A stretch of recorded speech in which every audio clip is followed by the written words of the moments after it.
Hey, everybody, welcome back to another episode of Cash Flow Positive. I am your host, Kenny Bedwell. And on this part two episode, I'm going to be interviewing a special guest. This guest is probably the best and really the only deal finder I personally know that is worth their salt in finding deals. He's a data expert, a data guru.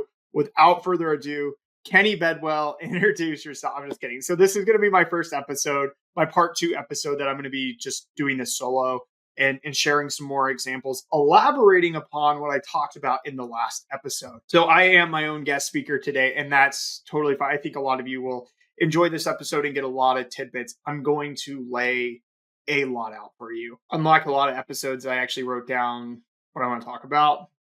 So it's the more organized my thoughts get, the better and more clear the information becomes, and it's a lot easier for people to apply it. I probably should do that more often, but here we are today. So let's jump into it because I want to give you guys very, very good insights and everything you need to know on how to easily find the best deals out there today. So the first thing I'm going to carry on from the other episode where I talked about my easiest deal finding strategy. And if you haven't listened to that, there's going to be some spoilers. So please go back and listen to that episode first and then come back to this one. Okay.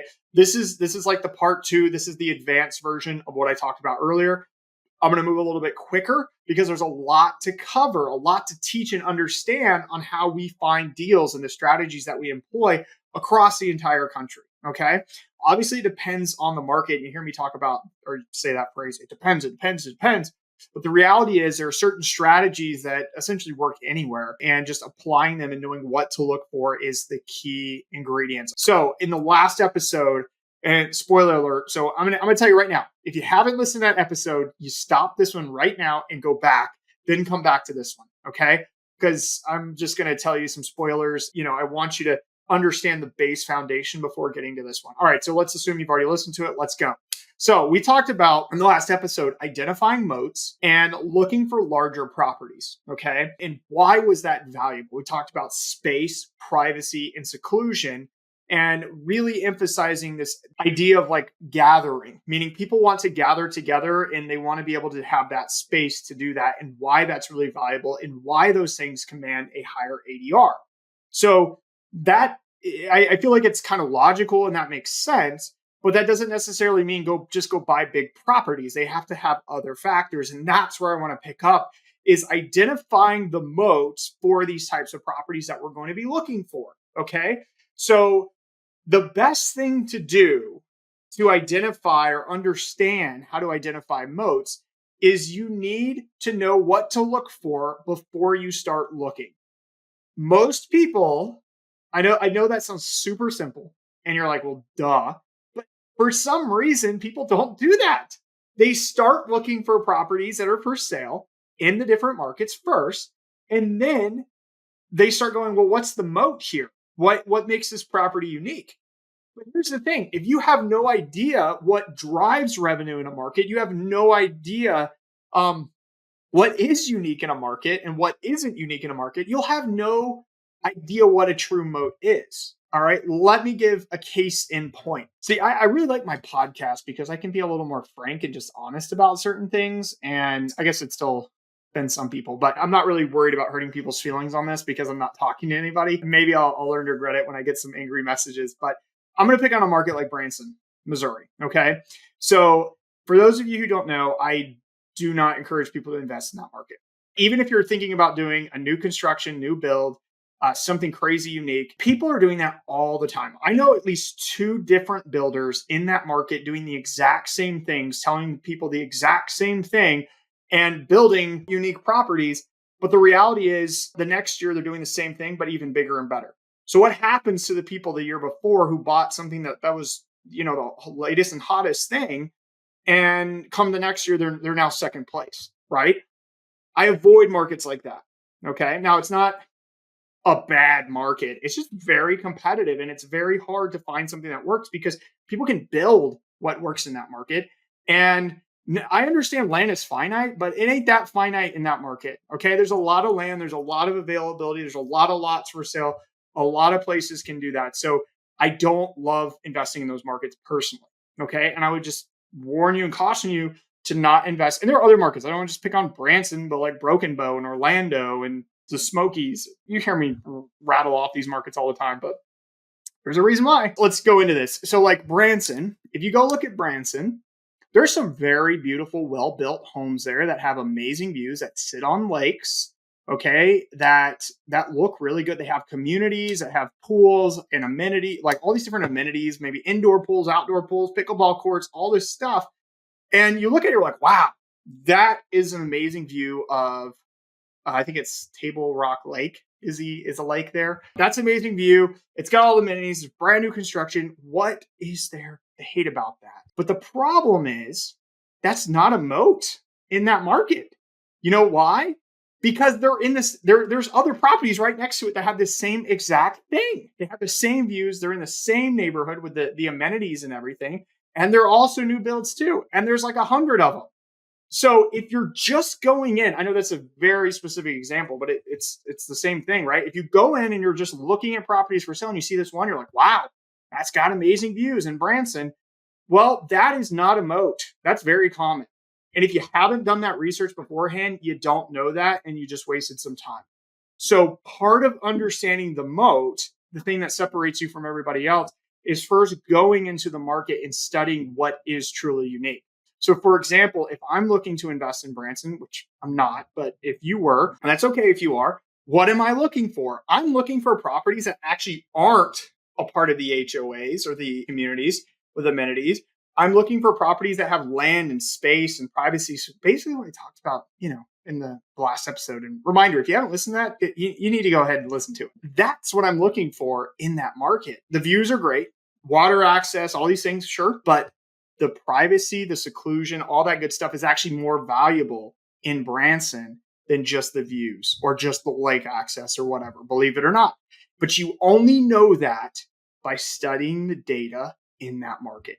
We want to make data-driven decisions, not gut, not realtor-driven, not guru-driven, not I watched this video on YouTube of this guy investing 3 years ago who bought in this area-driven decisions. We want to make data-driven decisions.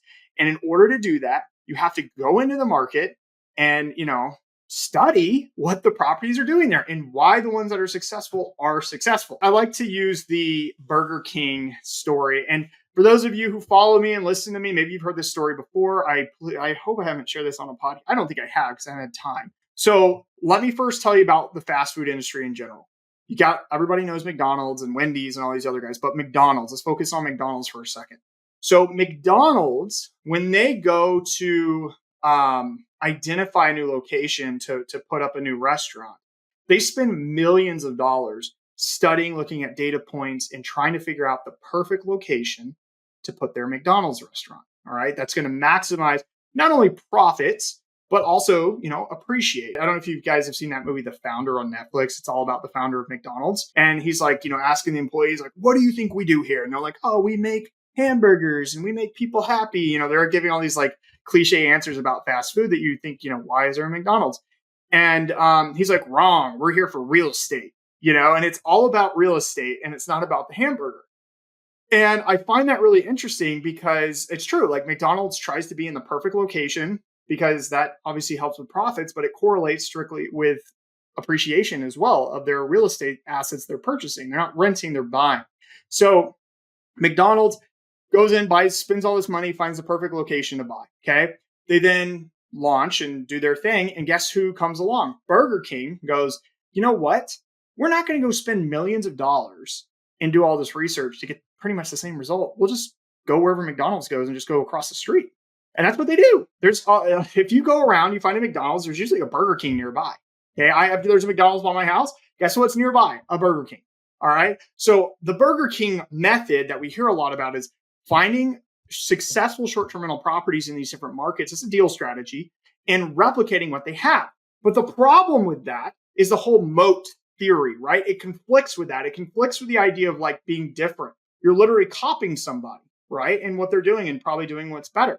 So, or trying to do it better, but in reality, it's the same thing. It's no moat. So what do we need to do? And let's continue the Burger King story. So Burger King in 2019, when the fast food industry was down 6%, Burger King launched a product called the Impossible Whopper. It was a meatless version patty that supposedly looks and tastes like you're eating the actual, an actual Whopper. It tastes the same as eating a Whopper. I mean, they cook it on the same grill, so naturally it would taste the same, right? For those of you who haven't tried it, it is pretty close to Whopper. It's a little different texture, but overall, it's pretty similar, and they've done a good job with it. But in 2019, when all the other fast food industries were down by 6%, Burger King was up by 9%. And the Impossible Whopper was so successful, it's still on their menu today. All right. So they marketed the crap out of this thing and did really, really good.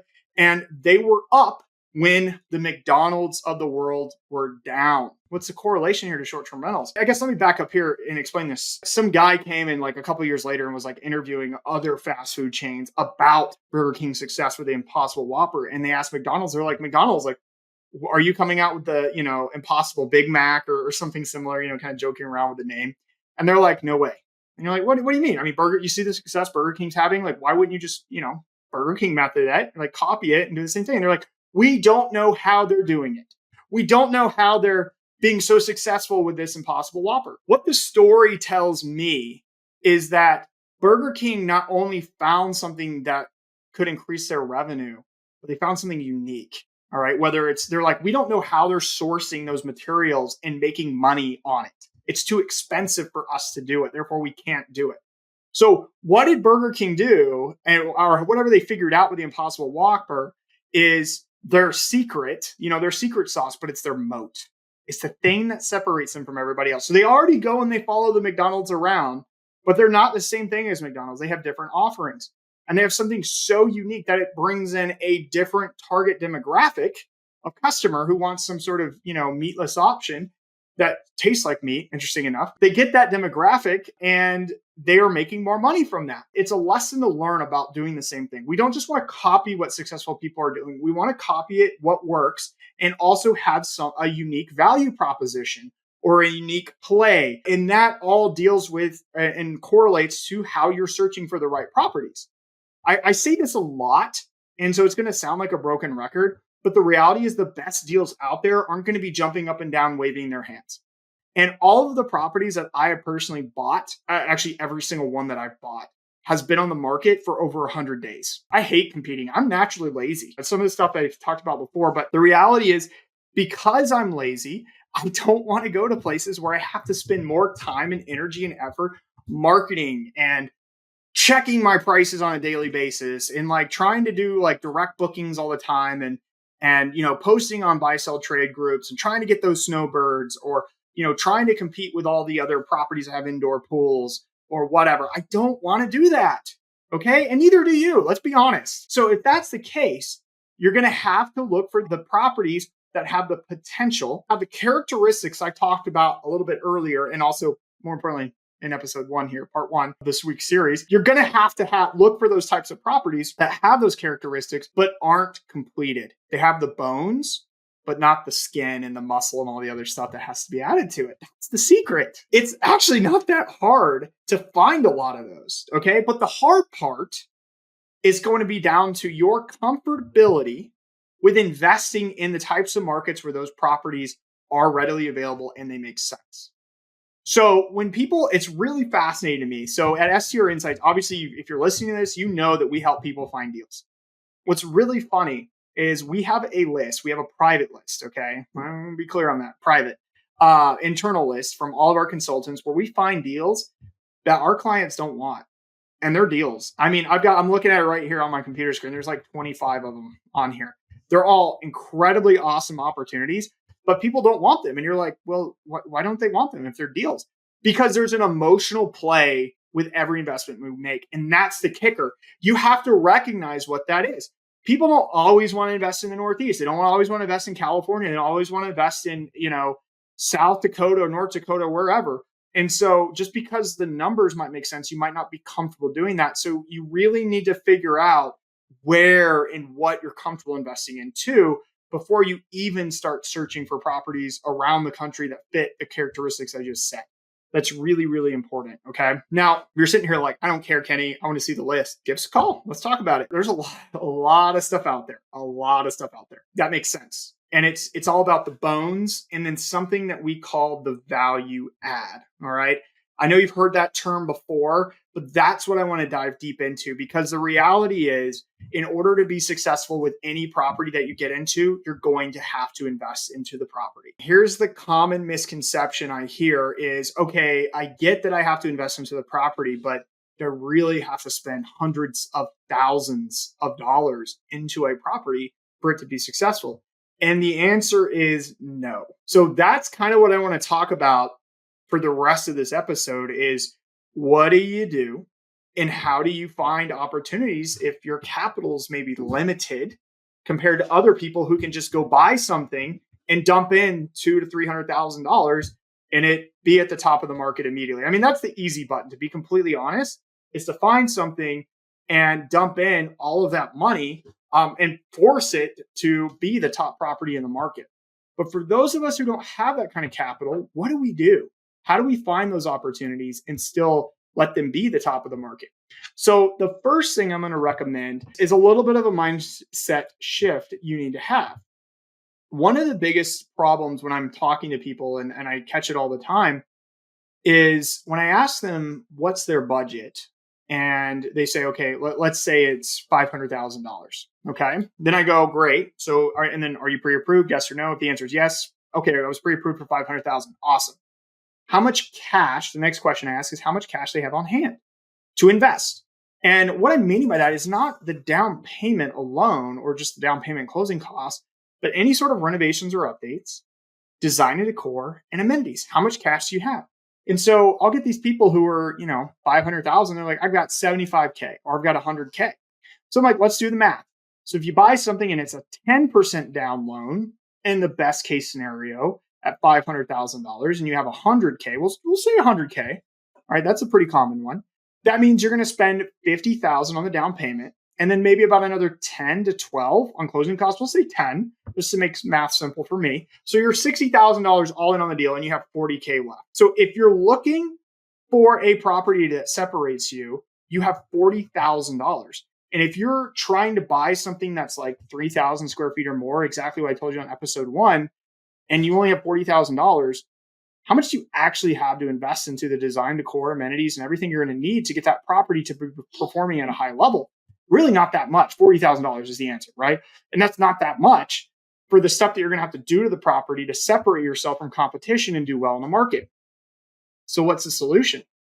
Well, the solution, and it's super simple actually, and I hate to sound nonchalant about it, but it actually really is pretty simple, but people don't think about it. They're always thinking at the top end of their budget, and that's the secret. It's not about what you can afford. It's what makes sense based on the investment amount of capital that you have to deploy.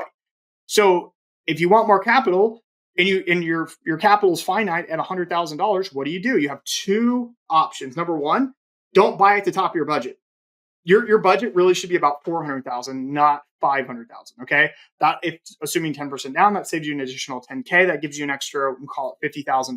That extra 10,000 can get you and get more amenities and more better design decor and better things in your property. And I get it's only 10K, but the reality is, don't go at the top of your budget. I see it all the time, especially in the higher budgets too. The million, the 1.5. Well, I can do 1.5. Okay, great. Is that, yeah, I want to do 1.5. Okay, how much cash on hand do you have? I have $200,000.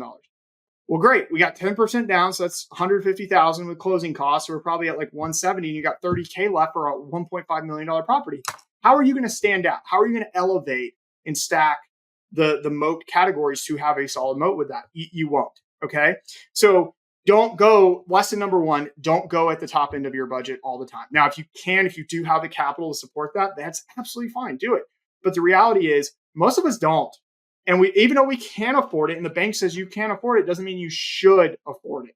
Okay. I am shocked by how many properties I can find that at like the 500 to 750,000 that cash flow more than $1 million properties, because we have more capital to put into them rather than just buying the $1 million property and using less capital to get it up and going.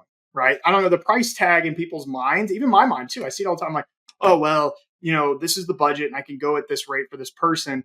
And this is what they're looking for. But and I'm like, well, they don't have a lot of capital to invest in the stuff that we need them to invest in. So maybe it doesn't make sense at that high purchase price. That's number one. Number two, I want to spend some time on this too, is talking about seller credits and concessions. Most of the deals that we are seeing today involve some sort of seller credit or concession. Now, not all of them. Some of them I've seen, there's still multi-offer situations going on. And are those properties bad deals? No, not at all. But remember, the ones that I'm personally looking at, they've been on the market for over 100 days. There's a lot of wiggle room in that price point. And you really have two options. You can just offer less, which is, once again, people get stuck on the price point. They go, well, it's listed at $1 million, or the last one we just got was listed at 1.15. It made no sense at all at that price point. But at one, it made a lot of sense. Okay. So you either have the power to drop the price, or you can drop the price and get seller concessions, or just get seller concessions or credits. So let's talk about that. What are those? So we know that seller concessions are basically when you work. So the bank will know that you're getting you put in an offer and you ask for some sort of concession back to help offset some of the fees for the loan. So because the lender has, there's the origination fee, the title fee, all the stupid fees that they charge. And so that's a concession, and the bank knows about that. There's nothing illegal with either of the ones I'm going to tell you about, but the concessions are capped at a certain percentage based on the loan you're going to do. So DSCR, I think it's like 3%. And then like a second home, I think you might be able to do 6% depending on the amount, and also the lender too. So it varies, and it's something you talk to your lender, but it's a great way to cover your fees. Now, if it's a property that needs some work or a lot of value adds, like we're talking about, I like to go for credits instead of concessions. So what are credits? So credits are essentially an addendum to your contract of the property you're about to purchase of a set amount that the seller is going to give you at the close of the property. Now, gray is when you just ask for straight up cash, right? Because banks don't want you to go to a seller and say, hey, seller, give me an extra $100,000 so I can pay the down payment with that money. That's sketchy to a bank. You don't want to do that at all. So number one, with seller credits, the bank actually isn't like, they don't know that you're getting a seller credit. They just know that the purchase price is, say, $1 million, but you're going to pay 900, or they're paying $1 million, and the seller is going to give you 100,000 on the back end. However, the best way to do it is to tell the guy, or to have a contractor. So the person is giving the money to a contractor to, do your design decor, to do your renovations, to do whatever it is. That's like the best above water way to clearly do that and not tick off the bank and make it look sketchy. However, here's the kicker with concessions and credits, because they sound super exciting in a way to get into a deal with not a lot of cash to do your value adds. But the problem with seller concessions and credits is the property still needs to appraise for that amount. If you said, hey, seller, I'm going to offer, let's do $1 million, but I want $100K in seller credits, or I want 3% in seller concessions, it better appraise for $1 million. If it doesn't appraise for $1 million, then you got to make up the gap and you don't get your concessions or credits. So that's really important. However, when a property's been sitting on the market and it is worth what it is, but just no one wants it for whatever reason, then there is opportunity to, instead of just drop price, go in for credits or concessions so you have less capital into the deal, or you have more capital to be able to deploy to invest into that property to make it better. Okay. Remember, we're not eliminating the down payment with a credit or concessions. It's just helping to eliminate either closing costs, renovations or updates, the amount for closing costs, renovations, updates, design decor, and amenities. Very, very powerful tool. And most of the deals we're seeing today, if you don't have a whole lot of capital, seller credits and concessions are a great way to make it happen. Obviously, the lower the purchase price, the less amount you can ask for, because remember, it still has to appraise.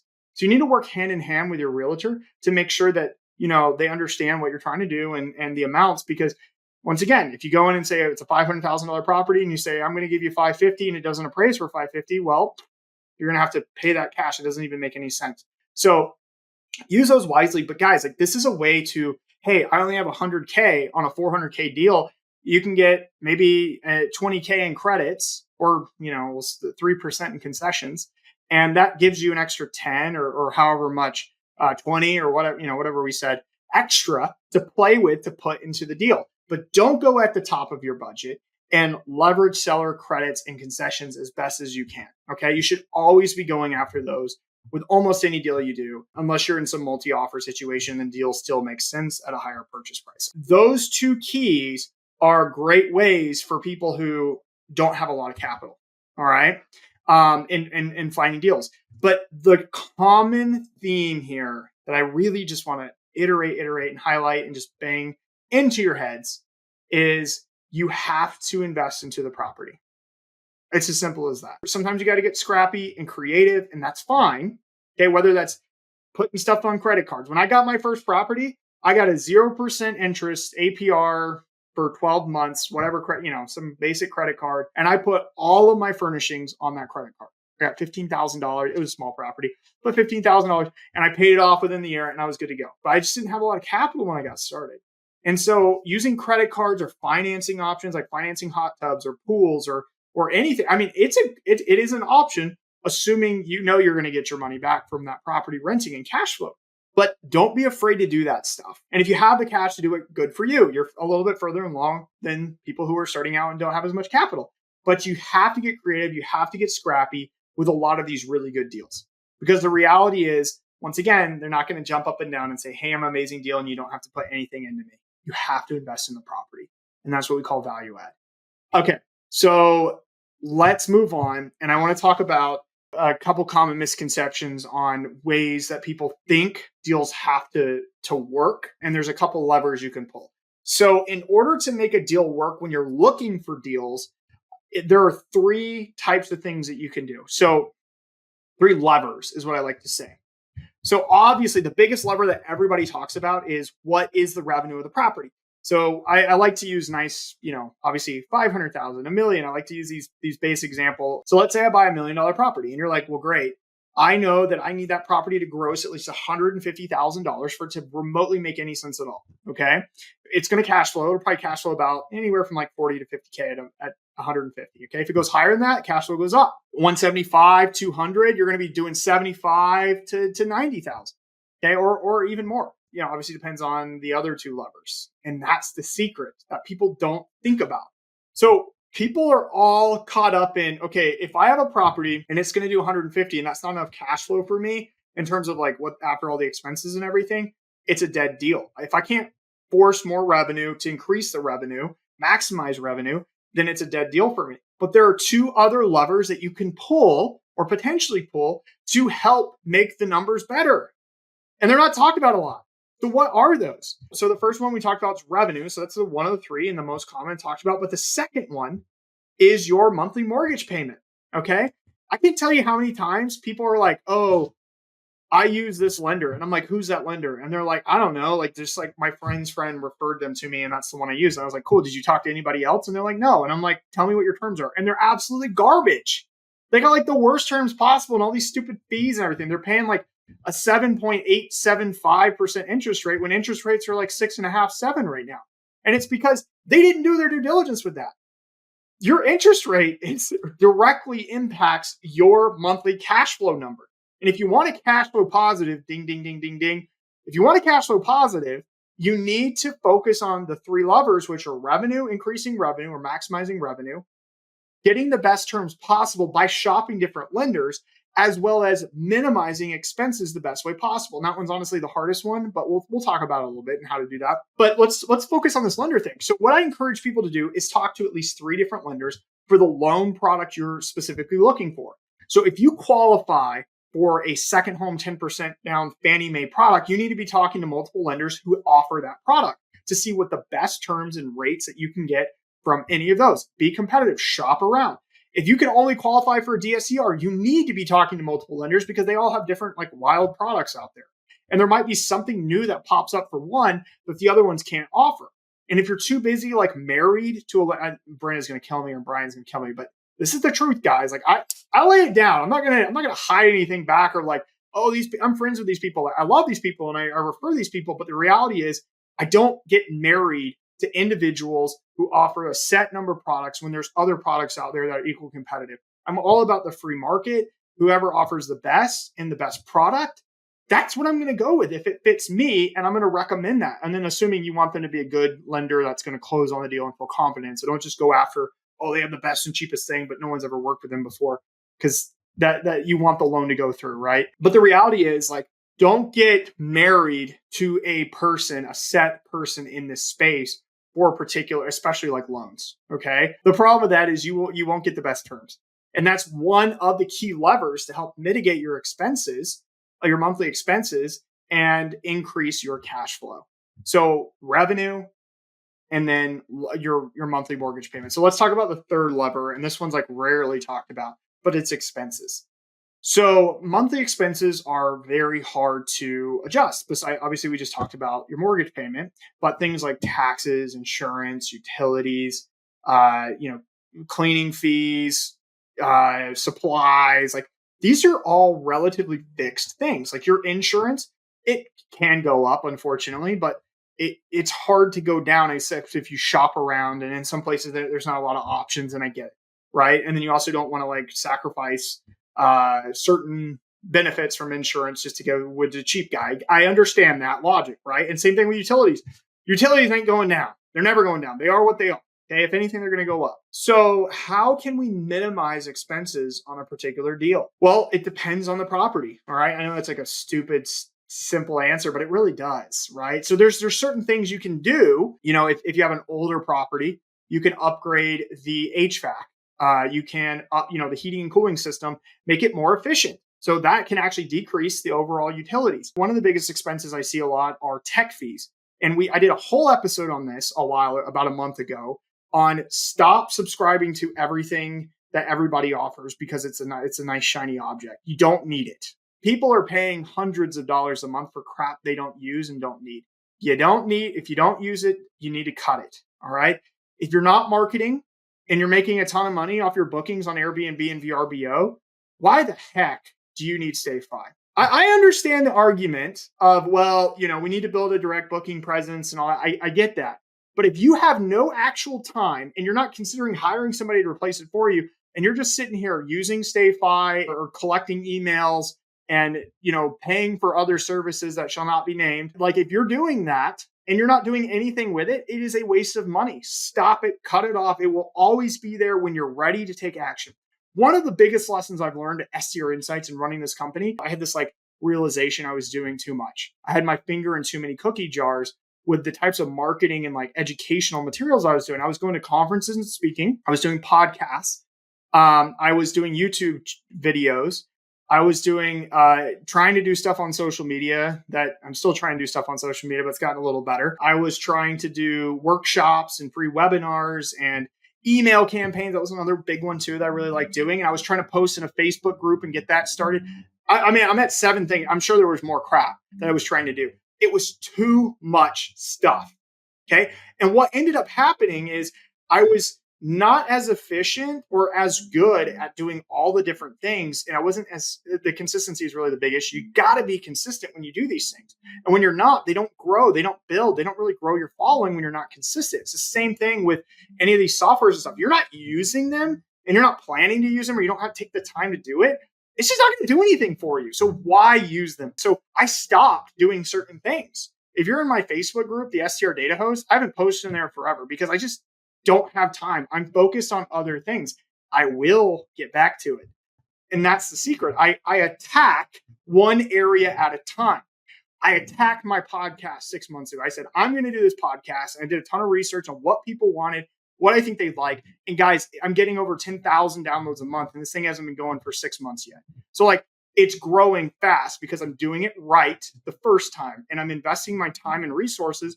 Once I get this thing clockwork down, I'm going to move to the next one. So you've already seen me on social media. Go follow me on social media at Kenny_Bedwell, and you will see the stupid things I do on social media that work and are highly educational. People laugh about it. They have a good time. They love it. But I've spent a lot of time, energy, and effort to do that. Instead of like focusing on everything, I focus on one thing at a time, and then I move to the next. YouTube is my goal for next year. So I'm going to have some really good YouTube videos coming out next year, and I will get to that. But the reality is, I focus on one thing, but if I'm not doing anything on YouTube, I'm not going to post anything. I'm not going to worry about it. I will get to it when I get to it. And it's the same thing with my STRs. If I'm not using a software and I'm too busy focusing on maximizing something else, or I know I'm not going to spend time on it, I will not do to it. I will axe that expense immediately. You need to be doing the same thing. Audit your expenses on a quarterly basis. What can you cut, or what can you get maybe another quote for, or whatever? I like to do this quarterly, and then a big yearly one where I'll go through and I'll call every single person and be like, hey, what can I cut down here? Or I'll call my yard dude and I'll be like, look, the guy down the street or whatever, this other company, they're going to do it for instead of $60, $50 or what, like stuff like that. Like I'll shop different companies. There's new software coming out all the time that makes stuff cheaper and better. So I cut stuff a lot, or I find better options, cheaper options. And these expenses add up. And that's a great lever to make deals cash flow more positive. So don't get caught up wrapping this and tying this all back into the other two levers. Don't just focus on how can I improve revenue? How can I minimize my expenses? Okay. And also, how can I get the best terms? And I just told you how to do that. Those are ways to make deals better and make deals sweeter. And that's really the foundation to the whole purpose of this podcast. How do you cash flow positive? You have your three levers. That's how you do it. Okay. Now, the last thing I want to talk about as I kind of wrap up here, and I've been going for a while, I hope you found this episode helpful. I hope you found it refreshing and honest. I try to be very open on these. And I know I'm going to get some angry messages, but you know what? I don't care. Or I just hit ignore on those. But the last thing I want to teach you guys, or help you understand more importantly, is why I personally believe bigger properties are typically the best deals. Now, we talked about this. The bigger the property, the more expenses and the more you have to invest into that property. But depending on the market, some of these areas, like, for example, I was looking at a deal in Beckley Springs, West Virginia. Write that down. Or sorry, not Beckley, Berkeley Springs, West Virginia. Write that market down. It's one of the top markets in the country. Berkeley Springs, West Virginia. It was a 5-bedroom, 5-bath, updated in a community with amenities near a state park and a ski resort for $530,000. Right? Like that sounds awesome. And it was private, secluded, and over 3,000 square feet. So do some, like, people, come on, like, do the math here. Like, these things are out there and there's good opportunity, and it doesn't have to be at the $1 million price point. Stop limiting yourself. This idea that I got to buy something at a 2 or 3 bedroom range because that's where my budget's at. Look in other markets. Interesting statistic for you. You like data. Over 2,200 markets in the United States with short-term rentals have at least one short-term rental in them doing over $200,000 in gross rental income. That's like almost 20% of all the STR markets have at least one property doing over $200,000, not $100,000, not $150,000, but $200,000. So people are doing this all over the country, and they're being very successful all over the country. Okay. Prices of homes aren't super crazy expensive all over the country for those of us who are buying short-term rentals. Like, obviously you're renting and, getting started. Yeah, it could seem expensive. I get it, but we're not talking about that. We're talking about short-term rental investing. So the reality is it is possible, but you got to open your mind. You got to find these other places and identify them. Maybe I'll do a whole episode on market finding again if you guys want to, but I really, really, really want you guys to understand, like, I think the biggest thing is, number one, like, don't limit your mindset to a capital belief, meaning like, I don't have enough money, so I can't do anything, or I have to go co-host. Yes, if you have like 50,000 or less, probably co-hosting and get some more capital. And then, but 75, like I said, you can start doing things at 300, 400, 500 and get it, like, starting at 75,000, getting those credits, concessions, pulling the multiple levers, not just how can I maximize revenue? How can I minimize my expenses? How can I get better lending terms? How can I shop and get better things? I'm telling you, doing all these different pieces is going to help you find deals and save your capital so you can scale, so you can grow your portfolio, which is the ultimate goal. I know that's what you want to do. So do these things, understand these foundations, open your mindset and look for opportunities like that and apply the strategy I talked about in the first or the part 1 episode. And you guys will have success and you will find deals all over, because I am. That's what I do. I'm so busy with doing all the things I talked about earlier and like running a business and like, talking to people and like helping people and all this other stuff that I don't, like, you probably have more time to search for properties than I do. But because I have more experience, and the experience comes from repetition of doing something right over and over and over and over and over. Just like if I'm a basketball player shooting 3-pointers, and getting the mechanics down and getting in a rhythm and understanding it's muscle memory for me. So I can pull up random places across the country and start picking up things faster than other people can because I've done it and I understand the mechanics and the motion. So my goal is for you to get to that point and you can easily do it. I'm doing it with very limited time. I know you can do it too. It's not that hard. It's not that challenging. You don't have to have an access to a database of all this data and crazy things like I do, because I really rarely actually, I don't use it that much, believe it or not. It's a lot of data science and it takes a lot of time to do that, which I don't have. So if I can do it, you can do it. And that's my goal. And that's why I wanted to do this episode. I hope you found this helpful, insightful, but more importantly, motivational to help you, because my goal is to inspire you, my listeners, to cash flow positive with their short-term rentals. And if you could do me a favor, if you enjoyed this episode, I would appreciate a 5-star review, just mentioning why you liked it and how it helped you, or maybe opened your mind or taught you something really important. That's what people like to see. And I would love it. It would mean the world to me, actually. And I love reading the reviews, by the way. I read them all. Last thing I want to share with you guys before I leave this episode here and all these nuggets I've shared, I'm hosting a whole webinar workshop on how to find widely successful short-term rental deals. And you'll find that a lot of the stuff I talked about in this episode, I'm going to mention in that workshop. Because remember, it's not about, there really isn't a whole lot of new ways to do it. It's about understanding the mechanics and the motion. So how does Steph Curry or LeBron James get good at basketball and shooting threes, or any really NBA player that's good at shooting threes, is practice. So I encourage you, you heard it here first, re-listen to this episode, come to the workshop, get the same information. I'm going to focus more on markets there too, where talking about how to find some of these markets and with these types of deals, but it's really the same mechanics are going to be talked about there as well. Come and listen. It's free, and I want you to be there. I want you to learn. It will be recorded. I'm going to post the link to register for free in the show notes. I am limiting the amount of people that can attend because I hate doing these. And there's 400 people on. I have to answer 1,000 questions, and it's only an hour. Okay. So I am going to limit it to about 200 people. So it's a little more personal and intimate. And you guys are getting the link before I'm posting it public.